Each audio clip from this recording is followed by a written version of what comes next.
Serge, tu es déjà en entraînement donc sur ce prochain défi, tu peux nous en parler 2 mots? Le prochain défi, donc le Tour de l'Union Européenne en courant, ça représente 2 défis. Un premier sportif, celui de battre le record du monde de la plus longue distance parcourue en un an, qui est détenu par Titrapani, qui a parcouru 22 581 km en 365 jours. Donc l'équipe et moi, nous allons essayer de parcourir 25 312 km. Alors pourquoi 25 312 km en 365 jours? Tout simplement parce que ça correspond à 600 marathons. Donc ça, c'est l'objectif sportif. Pour ce faire, il nous faudra bien sûr une équipe. Alors l'équipe, elle sera légèrement différente de celle de Paris-Tokyo, un peu plus réduite puisque nous n'aurons que 2 véhicules. 4-5 personnes maximum. En principe, des gens qui sont venus sur Paris-Tokyo.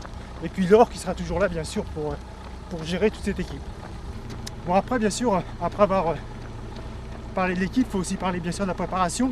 Donc l'entraînement, ce que je fais aujourd'hui, donc 40-50 km d'entraînement quotidien pour monter à peu près à 60 km chaque jour, à peu près d'entraînement.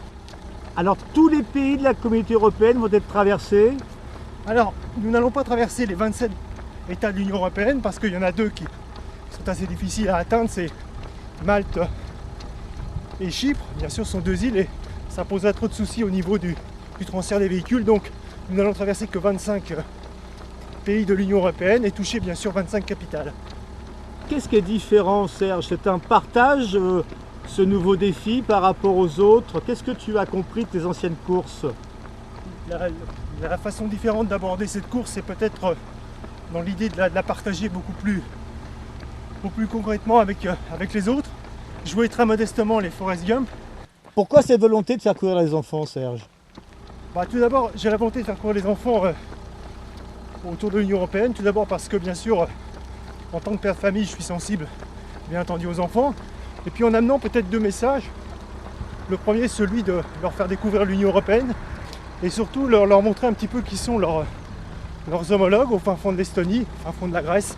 Leur faire voir que ces différences sont aussi des richesses, leur montrer leur culture. Et puis à travers des reportages qu'on tournera dans chaque pays avec les enfants, qu'on mettra en ligne sur le site, qu'il y ait une rencontre virtuelle. Deuxième point, je crois que c'est d'actualité, on parle souvent de problèmes de gosses qui ne font plus d'activité physique, de surcharge pondérale, d'obésité. Je crois que, bien sûr, on peut s'interroger sur la façon de manger, mais je crois qu'il y a une première chose à faire, c'est peut-être avoir un exercice physique, ne serait-ce que la marche, la course à pied. Ce sont des sports très simples, peu onéreux, une paire de chaussures qu'on peut pratiquer partout